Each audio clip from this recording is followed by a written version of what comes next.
최근 서울을 중심으로 뚜렷한 집값 반등 움직임이 나타나고 있는 가운데 올해 하반기 집값이 0.7% 떨어질 것이라는 전망이 나왔습니다. 특히 전셋값 하락세가 더 클 것으로 예상됐는데 역전세에 대한 우려가 커지고 있습니다. 전효성 기자의 보도입니다. 건설산업연구원은 하반기 전국의 집값이 0.7% 추가 하락할 것으로 내다봤습니다. 지방을 중심으로 집값이 더 떨어져 연간으로는 4.8% 하락할 것으로 예상했습니다.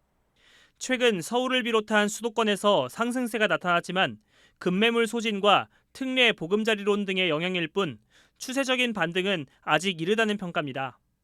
건사년은 여전히 높은 대출금리와 꾸준히 증가 추세인 가계대출 연체율을 주된 이유로 꼽았습니다. 실제로 지난해 4분기 대출금리가 정점을 찍은 뒤 하향세를 보이는데도 연체율은 계속 증가하는 상황입니다. 이런 상황에서 집값만 나홀로 역주행하기란 사실상 불가능에 가깝다는 겁니다.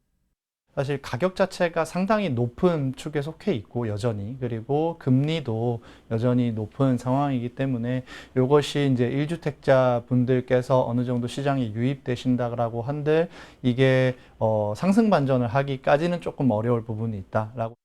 실수요 중심의 전세 시장은 매매 가격보다 더 큰 폭으로 내려 하반기 집값에 부담으로 작용할 전망입니다. 올해 전국의 입주 물량은 30만 5천 가구로 평년 대비 많은 데다 하반기에 입주가 몰려 있어 전셋값 하방 압력은 여전히 높은 편입니다. 전세 같은 경우에는 사실 상반기에만 한 6%가 빠져가지고 사실 굉장히 많이 빠졌는데 이런 이제 입주 물량이나 이런 것들이 여전히 남아있기 때문에 상승 전환하기에는 아직까지는 좀 힘이 약하다.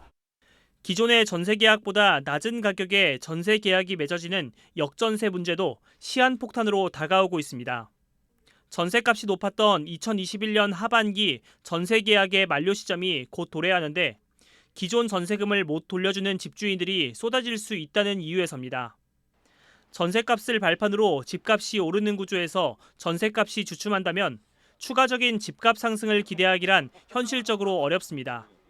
다만 건사년은 특례 보금자리론이 아직 남아있고 전세금 반환 목적의 대출 완화도 언급되는 만큼 전세금 미반환 이슈가 금융 리스크로 번지지는 않을 것으로 내다봤습니다. 바닥을 찍었다던 집값이 본격적으로 반등하기까진 시간이 더 필요하다는 분석이 나오면서 실수요층의 내 집 마련 시점도 당분간 미뤄질 가능성이 높아 보입니다. 한국경제TV 전효성입니다.